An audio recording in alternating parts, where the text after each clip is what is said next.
Bienvenue à tous et merci de vous joindre à nous pour notre Parlons d'énergie. Le sujet présenté aujourd'hui est la modernisation de groupes électrogènes. Veuillez prendre note que cette rencontre serait enregistrée et votre présence fait office de consentement. Cette présentation et les informations qu'elle contient sont fournies à titre gracieux et ne constituant pas ni ne doivent être interprétées comme constituant un conseil juridique ou une garantie, une offre ou une représentation de la part de Toromont. Les membres du panel proposeront des suggestions à plusieurs scénarios possibles pour les clients. Les réponses données par les membres du panel doivent être utilisées en tant que guide. Aussi, si vous avez des questions pendant la présentation, s'il vous plaît, les écrire dans le champ de conversation, le chat, et nous essaierons de vous répondre à la fin de la présentation. Bonjour tout le monde, je m'appelle Joël Cormier, je suis estimateur électrique pour Toromont 4. J'ai plus que 12 énergie comme technicien génie électrique et je suis également spécialisé en armoire de contrôle et de distribution. J'habite au Nouveau-Brunswick et dans mes temps libres, j'aime faire la motoneige. André? Bonjour, mon nom est Andrei Andreescu. Je suis avec la compagnie Toromont et Hewitt depuis 20 ans déjà. J'ai commencé en 2003 comme estimateur. Par la suite, j'étais le superviseur du département d'estimation / application engineering. Et maintenant, depuis un an et demi, j'occupe ce poste nouvellement créé au Québec, gestionnaire de compte consultant. Mon rôle est de supporter les firmes d'ingénierie de génie conseil dans le développement de nouveaux projets.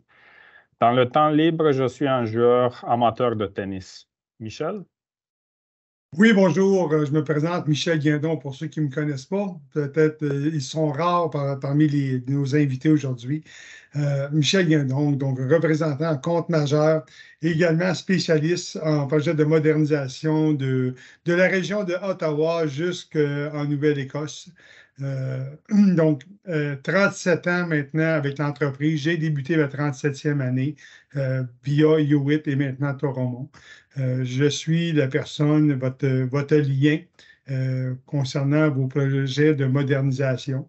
Il va me faire plaisir de vous aider, de vous supporter dans vos projets. Comme vous savez, la plupart qui me connaissez, je suis un amateur de moto. Je me suis rendu quelques fois en Europe, me promener également. Donc, ça fait toujours plaisir de vous rencontrer sur la route, assis sur nos motos. Joël, à toi. Merci Michel, merci André. Aussi, Michel et André sont aussi supportés par une équipe d'ingénieurs comme M. Mohamed Javid Movera qui travaille au bureau à Pointe-Claire, des estimateurs et du gestionnaire d'entreprise de modernisation, M. Chris Dorliers. Les sujets qu'on va discuter aujourd'hui sont qu'est-ce que la modernisation? Pourquoi la modernisation ou la mise à niveau est importante? Les exemples de modernisation d'équipement, les services disponibles pour les consultants et les formations qui sont offertes. Michel, quand et pourquoi moderniser les équipements?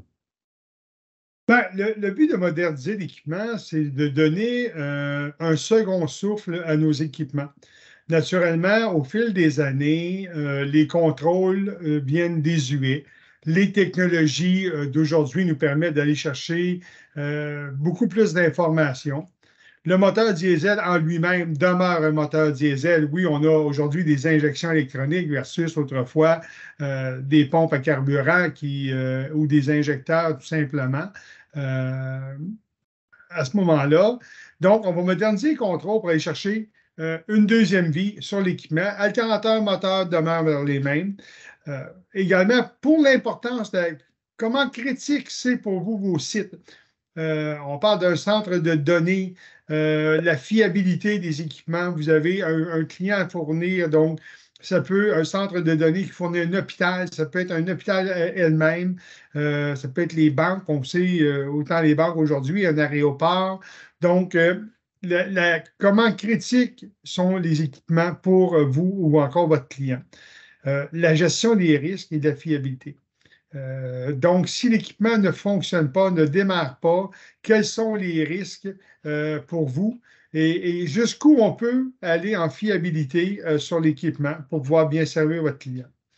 On a parlé aussi de la supervision à distance. De plus en plus, on a des sites éloignés. On parle des grandes mines éloignées. On parle des gens qui veulent être en mesure de contrôler les équipements ou avoir des informations à même un iPad, un écran de chez eux ou encore sur leur téléphone intelligent.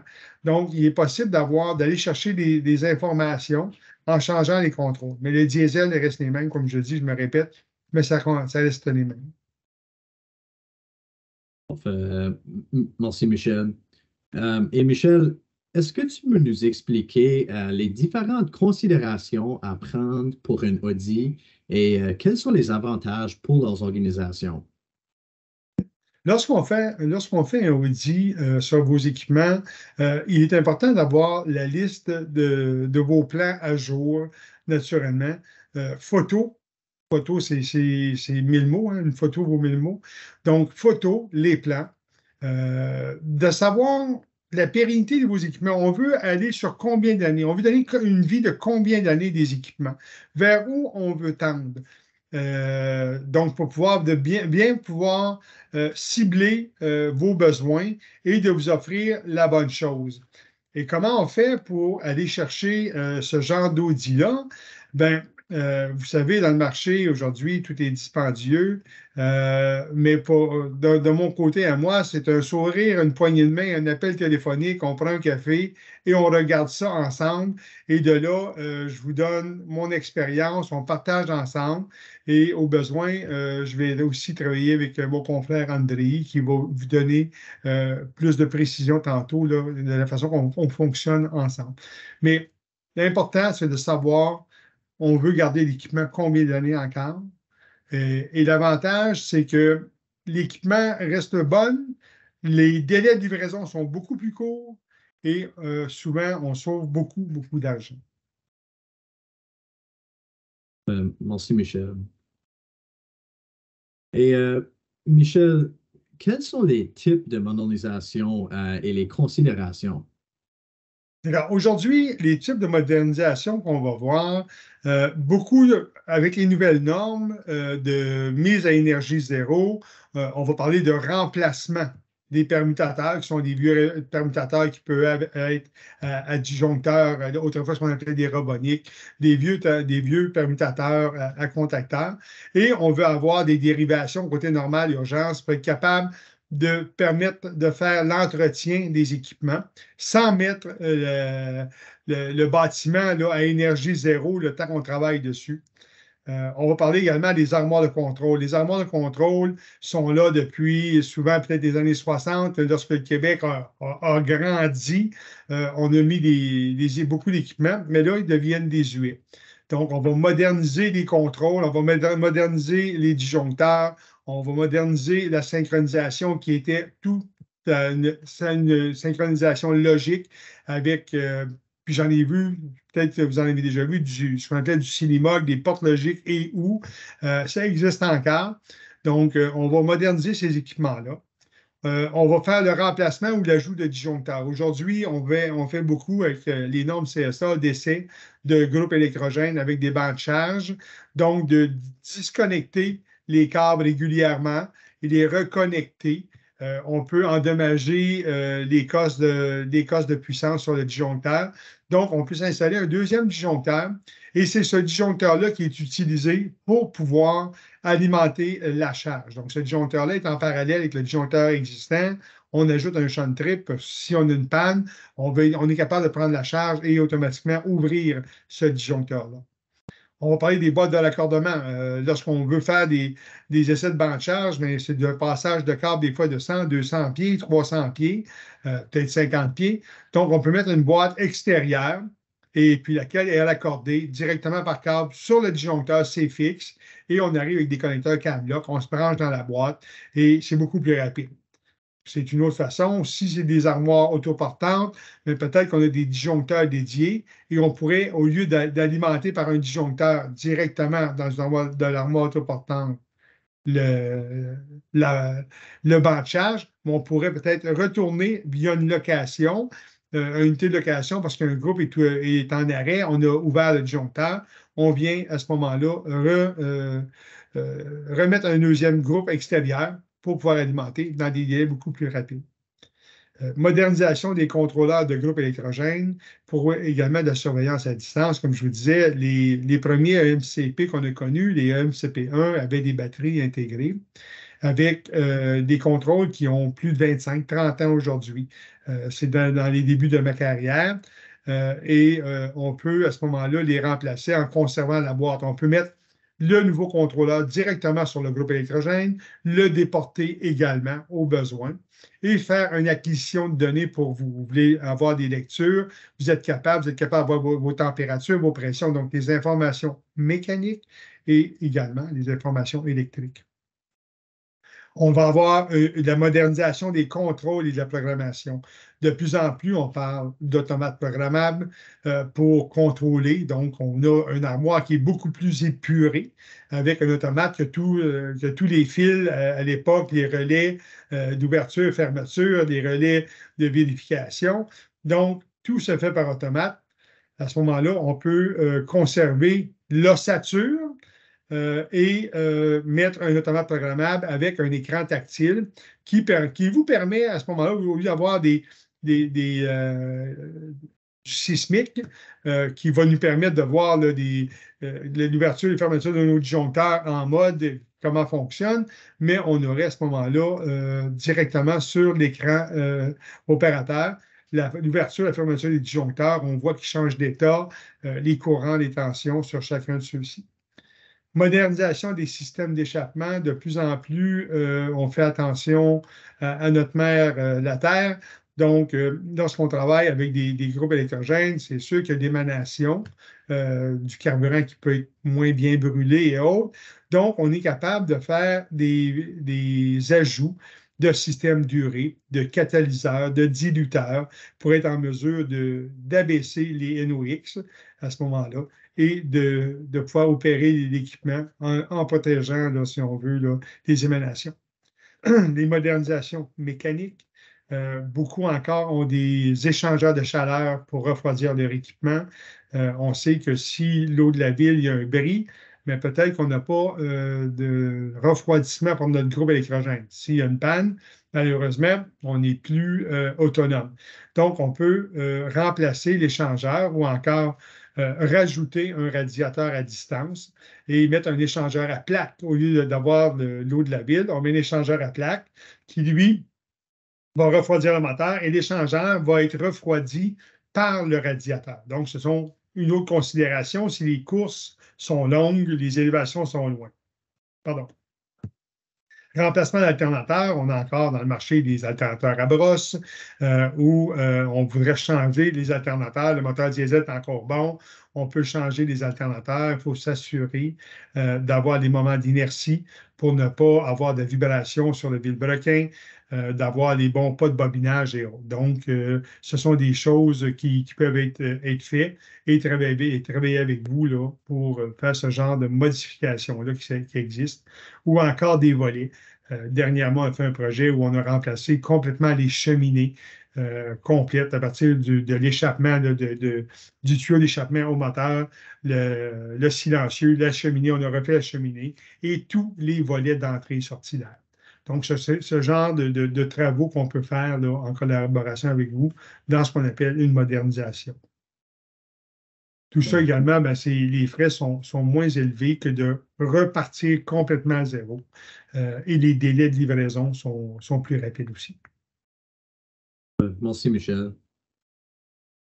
Voici un exemple d'une armoire d'un centre de données récemment modernisé. Michel, peux-tu nous expliquer ce qu'on voit sur les images? Oui, dans ce cas-ci, on avait des groupes électrogènes qui travaillaient en synchronisation et on devait remplacer les contrôleurs des groupes électrogènes. Donc, ce qu'on a fait, c'est que si on voit la photo de côté droite, on a dans la deuxième armoire, si on veut, on a un gros écran qui est l'écran interface humain opérateur. Et puis, à l'intérieur, on a mis un nouvel automate programmable et on voit dans la cellule 3 et 4, les deux dernières cellules, on voit un carré noir dans le haut qui est le contrôleur du moteur. Donc, les contrôleurs de moteur sont là au lieu d'être placés sur l'équipement. Donc, on partait d'un équipement qui était à relais. Et on peut voir là, une des portes, là, on voit tous les voltmètres, ampèremètres, fréquencemètres, kilowatmètres sont tous là.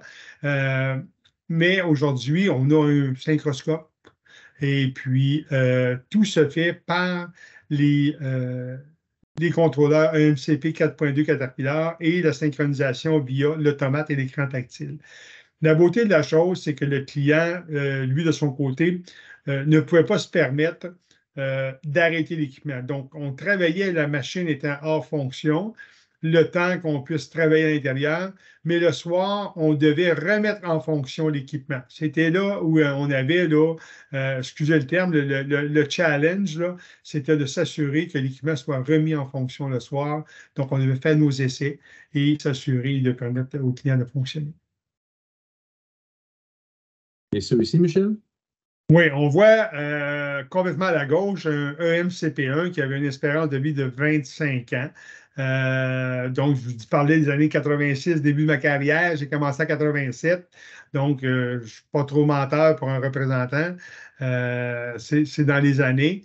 Et aujourd'hui, on les remplace par des contrôleurs GCCP de Caterpillar, ce qui va nous donner une armoire beaucoup plus épurée à l'intérieur. Et on va être capable d'aller chercher, à la droite, vous voyez bien, là, un contrôleur beaucoup plus petit avec beaucoup plus d'informations qui peut être transmise sur des réseaux pour faire de l'acquisition de données. Et avec ça, on est reparti. C'est la nouvelle mission de l'équipement. Puis, Michel, j'ai une question pour toi. Est-ce que Toromont peut faire des modernisations sur des équipements de marque autre que Caterpillar? Oui, effectivement. La beauté du produit Caterpillar, ça nous permet de pouvoir le mettre sur d'autres types de moteurs, que ce soit sur la queue de l'alternateur, comme on dit dans le marché, donc directement sur l'alternateur, sur deux unistrotes à côté du moteur ou encore dans l'armoire autoportante. Peu importe la marque, on est capable de l'installer. On refait le filage du moteur, on rajoute les sondes qui s'imposent et on fait fonctionner l'équipement. Parfait. Merci, Michel. André, pourrais-tu expliquer les différents services que nous pouvons offrir aux firmes de consultants? Oui, bien sûr. Dans mon nouveau rôle qui a été créé depuis l'année passée au Québec pour supporter les firmes d'ingénierie d'ici. Mais premièrement, je travaille avec Michel et on analyse la meilleure solution à proposer aux clients ou aux consultants. Ça veut dire, est-ce qu'on veut remplacer l'équipement avec les délais de livraison associés et le prix associé à un équipement neuf ou la raison de remplacement est une partie de l'équipement existant et dans ce cas-là, on pourrait le moderniser dans le sens où on pourrait peut-être changer juste l'alternateur, juste le radiateur, juste le réservoir de carburant, par exemple. Donc, avant de proposer un équipement neuf, on doit comprendre le pourquoi en arrière et ensemble avec Michel, on travaille les deux solutions et on propose la meilleure au client.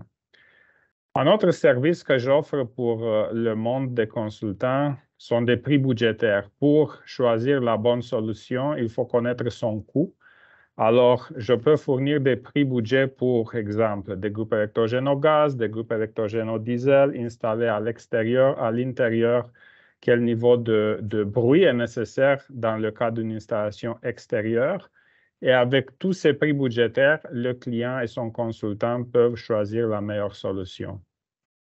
Je réponds à des questions d'ordre technique, des questions sur les normes et règlements applicables, entre autres la CSAC 282, la B139, la B149, des normes des questions sur les émissions de polluants et les normes applicables qui sont de plus en plus sévères. Si jamais le client ne connaît pas la capacité nécessaire pour son groupe électrogène, je peux les aider à dimensionner l'équipement dans le sens où, à partir des charges alimentées, de leur séquence, de leur type de démarrage, je peux faire des calculs avec un logiciel spécialisé de Caterpillar qui s'appelle SpecSizer et proposer le groupe électrogène approprié tout en respectant des chutes de tension et de fréquence transitoires au démarrage de ces charges-là. Une fois qu'on a défini l'équipement requis, voire le type de carburant, gaz, diesel, l'endroit où il est installé, je peux aider avec un devis technique d'approvisionnement qui pourrait être utilisé pour un appel d'offres. Et aussi, un autre sujet que je couvre sont les présentations techniques qui peuvent être faites en ligne ou en présentiel. J'ai plusieurs sujets. Et je peux aussi offrir une attestation de participation pour ceux qui veulent déclarer ces heures de formation à l'Ordre des ingénieurs du Québec. Parfait, merci André. Puis André, tu as parlé un petit peu de la différence entre un projet de modernisation versus un projet neuf. Comment pouvons les consultants ou les clients approcher Toromont pour ces projets différents? Ils peuvent m'approcher moi ou ils peuvent approcher mon collègue Michel. On travaille toujours ensemble. Donc, peu importe le moyen, que ce soit un appel téléphonique, un courriel, l'information doit se rendre à nous. Et par après, je vais travailler avec Michel et on va contacter le client avec la meilleure solution. On va faire une analyse complète et on va proposer la meilleure solution ou les meilleures solutions. Et ensemble, on va choisir celle qui doit être retenue. OK, merci. Puis, André, pourrais-tu expliquer les différentes présentations qui sont disponibles? Oui, j'ai déjà préparé quelques présentations qui sont prêtes, mais je peux bâtir une présentation sur un sujet spécifique qui est d'intérêt pour un certain client.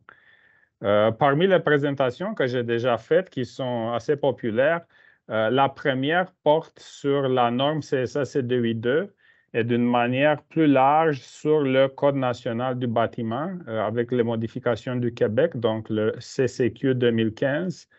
Qu'est-ce que je fais? Je passe en revue les articles du Code qui sont pertinents au groupe électrogène et par après, je rentre en détail dans la norme CSA 282. Le but est de conscientiser le public par rapport aux aspects normatifs, voir comment dimensionner un groupe électrogène, qu'est-ce que la norme exige, comment on doit l'installer, quelles sont les considérations pour le système de carburant, la mise en parallèle avec le réseau si jamais on le fait, la commutation vers le réseau. Très important aussi, quels sont les requis pour la maintenance de la génératrice une fois installée. Donc, je passe à travers tous ces points et je les mets en valeur et je conscientise le public. Une deuxième présentation que je fais couvre le logiciel de dimensionnement des groupes électrogènes que j'ai mentionné tantôt. C'est un logiciel de Caterpillar. Il s'appelle SpecSizer. Il est disponible sans frais. Tout le monde peut se créer un compte et l'utiliser. Cette présentation est pour aider les consultants à s'en servir. Avant de rentrer dans la présentation du logiciel, je présente le cadre réglementaire par rapport au dimensionnement de groupes électrogènes. La base représente le standard qui s'appelle ISO 8528, la partie 5.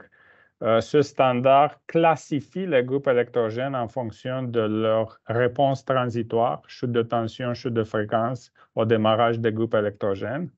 Ce standard reste une référence, il ne fait pas force de loi. Par contre, au Canada, la norme CSA 282 fait bien sûr force de loi et elle a des requis spécifiques par rapport à la performance du groupe électrogène au démarrage de ces charges-là. Et donc, j'explique quels sont les requis de la norme. Il y a aussi une autre norme qui est un peu moins connue. Elle s'appelle NFPA 20. Elle porte sur l'installation des pompes à feu. C'est une norme américaine. Par contre, elle est incorporée par référence dans le Code national bâtiment canadien. Alors, elle fait force de loi au Canada et elle a des requis très spécifiques et très sévères pour le dimensionnement des groupes électrogènes lorsqu'on alimente une pompe à feu. Une fois avoir expliqué tous ces requis des standards applicables, je fais un exemple pratique en choisissant quelques charges des moteurs, de l'éclairage, des charges résistives, UPS, etc. Et je montre par des exemples pratiques quel est l'impact de la séquence de démarrage de ces charges sur la capacité du groupe électrogène. On voit durant la présentation que c'est très important de bien spécifier, par exemple, la chute de tension. Entre accepter 20% ou 30% de chute de tension, la capacité du groupe électrogène varie largement. Tout comme la mise en séquence de ces charges-là. Est-ce qu'on doit tout démarrer dans une seule étape ou on peut accepter 2, 3, 4 étapes de démarrage? L'impact sur le groupe électrogène est très important. Également, les types de démarrage à tension réduite qui sont très populaires aujourd'hui. Si on peut démarrer les moteurs avec des soft start, avec des VFD, ça aussi, ça impacte grandement la capacité du groupe électrogène. Donc, je fais un survol du logiciel qui est très, très facile d'utilisation. Il a aussi une fonction de partage qui permet l'échange facile entre la personne qui a fait le calcul et, exemple, quelqu'un comme moi qui veut visualiser les calculs sans pouvoir les modifier. Donc, c'est quelque chose que je recommande à tout le monde de s'en servir et de partager avec nous un calcul qu'ils ont fait. Encore une fois, on ne pourra pas le modifier, mais on pourra donner notre avis en voyant les détails qui ont été utilisés par le consultant. Donc, en gros, c'est la présentation sur ce logiciel-là. Joël? Ah, merci. Oui, les deux autres présentations que j'ai faites sont sur la réglementation des émissions de gaz d'échappement. De nos jours, la protection de l'environnement est très importante.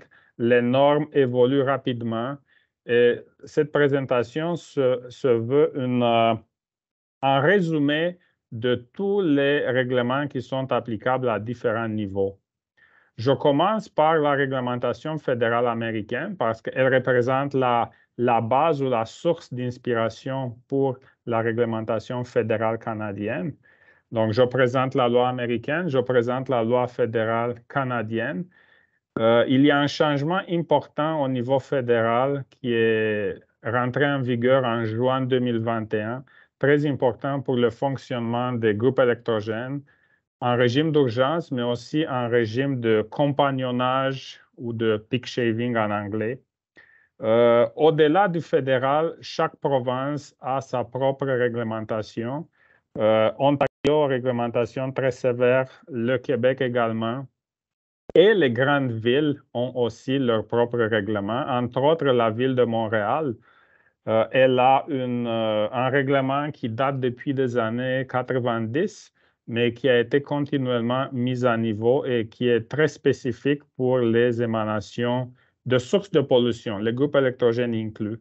Alors, je présente le règlement et les impacts sur la construction des abris de génératrices, sur la construction de la cheminée. Une fois avoir épuisé le cadre réglementaire, je présente les solutions techniques qui sont disponibles pour se conformer à toutes ces lois. Les solutions sont diverses en fonction du polluant qu'on veut réduire. Ça peut être des SCR pour réduire le NOx, qui est très dispendieux et très encombrant. Tout comme ça pourrait être des solutions plus simples en catalyseur, en filtre à particules, des équipements qui sont plus compacts et qui coûtent une fraction du prix d'un SCR. Dernièrement, j'ai bonifié ma présentation et j'ai rajouté un module qui s'appelle, je l'ai baptisé Nouvelles technologies, voir les solutions récentes mises à la disposition du public par Caterpillar pour la décarbonisation. Et par ça, je parle des moteurs au gaz naturel qui sont rendus aujourd'hui très performantes et avec des caractéristiques similaires au groupe électrogène diesel.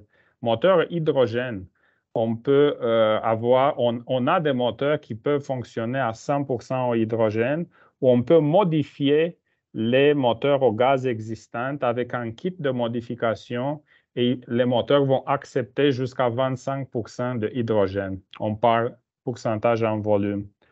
Des solutions de storage de l'énergie dans des batteries, des panneaux solaires, des micro-réseaux. Donc, j'aborde aussi tous les nouveaux produits de Caterpillar qui sont désormais disponibles. En dernier, j'ai une présentation sur la définition des régimes de fonctionnement des groupes électrogènes. Tout le monde a entendu probablement génératrice stand-by, génératrice en urgence, génératrice prime. Qu'est-ce que ça veut dire? Le but de la présentation est de clarifier toutes ces définitions-là. Et je pars toujours du même standard 85-28, la première partie cette fois-ci. Le standard donne les définitions des puissances des génératrices. Par après, j'aborde la norme CSA 282, qui elle fait force de loi et qui s'inspire fortement du standard ISO 8528. Je présente les définitions de Caterpillar qui excèdent les requis normatifs et j'explique pourquoi et comment Caterpillar excède les requis de la norme CSA 282. Pour ceux qui travaillent dans les centres de données, vous connaissez peut-être Uptime Institute, qui est la référence. Eux ont des définitions très particulières qui sont différentes de celles du standard 85-28. Alors, je présente ces requis spécifiques de Uptime Institute et comment Caterpillar se conforme à ces requis-là.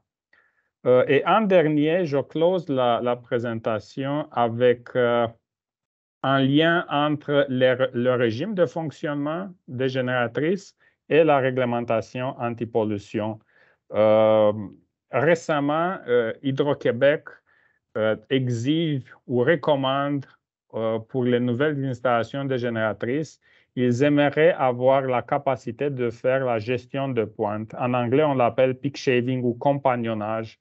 Alors, la génératrice qui sert en principal de génératrice d'urgence, elle pourrait être appelée à faire la gestion de pointe lorsque Hydro-Québec le demande. Alors, ceci a une implication importante pour le régime de fonctionnement de la génératrice, mais aussi la réglementation anti-pollution qui s'y applique. Je fais le lien avec la réglementation fédérale canadienne que je disais, qui est nouvelle depuis juin 2021. Alors, il y a des implications pour la classification EPA de la génératrice lorsqu'on fait la gestion de pointe. Je démystifie tout ça dans la présentation. Ce sont les 4 présentations qui sont faites déjà, qui sont assez populaires, mais je me répète, je peux bâtir une présentation sur un sujet spécifique qui est d'intérêt. Merci, Joël. Un gros merci à Henri et Michel pour votre info aujourd'hui. C'est ce qui termine notre présentation pour aujourd'hui. Et avant qu'on commence avec les questions, je voulais aussi vous dire que Toromont va faire plusieurs parlons d'énergie sur différents sujets en personne en 2024. So, on va vous mettre au courant quand ce que les dates et les sujets spécifiques sont sortis. So avec ça, est-ce qu'il y a des questions?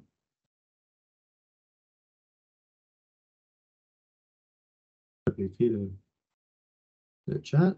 On a M. Dubé qui a une question pour nous de l'aéroport de Montréal.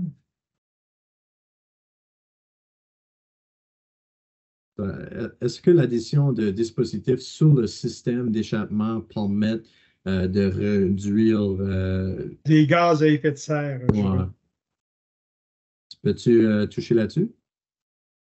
Je la prends, Michel, la question. Oui, vas-y. Oui. Oui. Donc, la réponse est oui. On peut rajouter des systèmes de post-traitement sur les génératrices existantes comme sur une nouvelle génératrice. Lorsqu'on fait un ajout, il faut savoir quel est le polluant qu'on veut réduire et dans quel pourcentage. Normalement ou généralement, pour une génératrice neuve, surtout si elle fonctionne en régime permanent ou en régime gestion de pointe, il faut faire une étude de dispersion atmosphérique pour s'assurer en conformité avec le règlement québécois RAA, pour s'assurer que la qualité de l'air dans le voisinage de la génératrice n'est pas pénalisée, que l'air ne sera pas pollué que le règlement limite. Alors, suite à cette étude de dispersion atmosphérique, le résultat pourrait être soit de rehausser la cheminée, soit d'installer un système de post-traitement qui traite les émissions, voire le NOx, les particules, les hydrocarbures, le monoxyde de carbone. Ce sont les polluants qui sont réglementés par EPA américain et par Environnement Canada.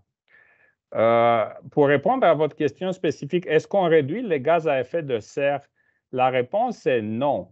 Tous ces polluants-là, qui sont très nocifs pour l'environnement, ne sont pas considérés des gaz à effet de serre. Selon Environnement Canada, il y a 2 gaz à effet de serre qui sont comptabilisés. C'est le N2O et le méthane. Alors, ces 2 gaz-là, méthane et N2O, ne se retrouvent pas dans l'échappement des groupes électrogènes. Donc, en réduisant la pollution de groupes électrogènes, c'est sûr qu'on fait bien pour l'environnement, mais on ne peut pas dire qu'on a réduit les gaz à effet de serre dans le sens ou dans l'interprétation de Environnement Canada. Merci, André.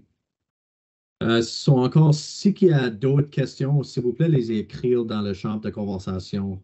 Il y avait M. Mercier, il y avait Jean-François Mercier qui avait levé sa main, Joël. Il n'y a pas d'autres questions qui rentrent. S'il n'y a plus de questions, je vous remercie encore à tout le monde pour prendre le temps pour nous autres aujourd'hui.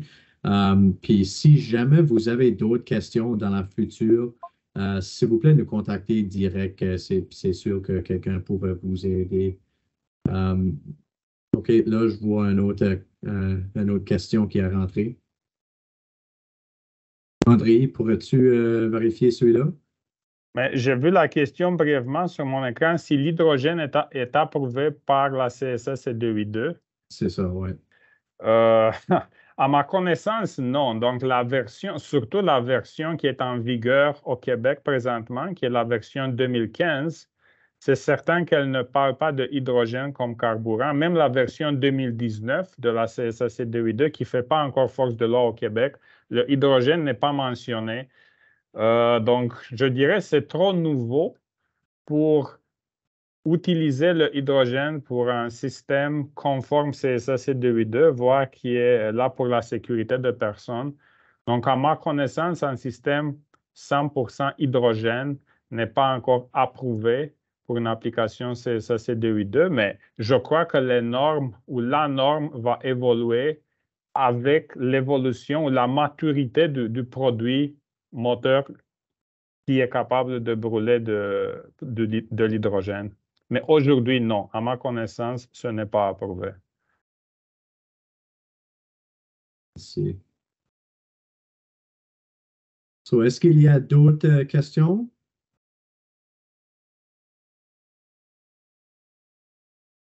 Est-ce que vous faites continuellement de storage l'hydrogène?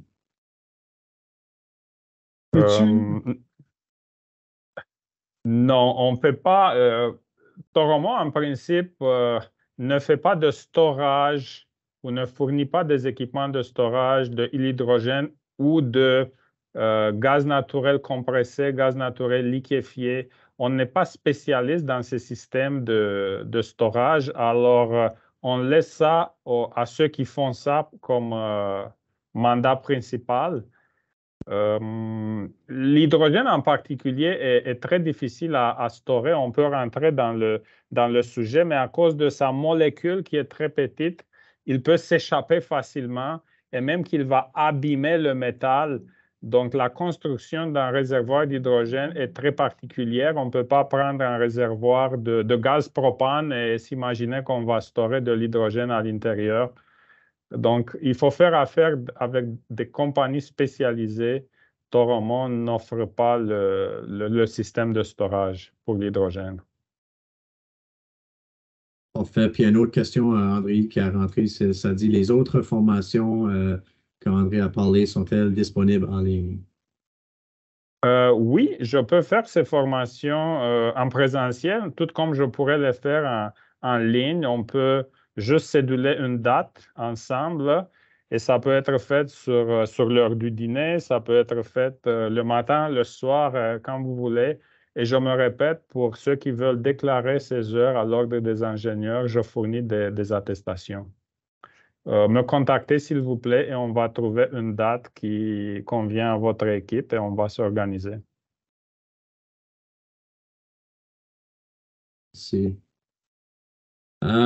So, il n'y a pas d'autres questions jusqu'à date. So, encore, merci tout le monde. Oh, il y a quelque chose qui vient de rentrer.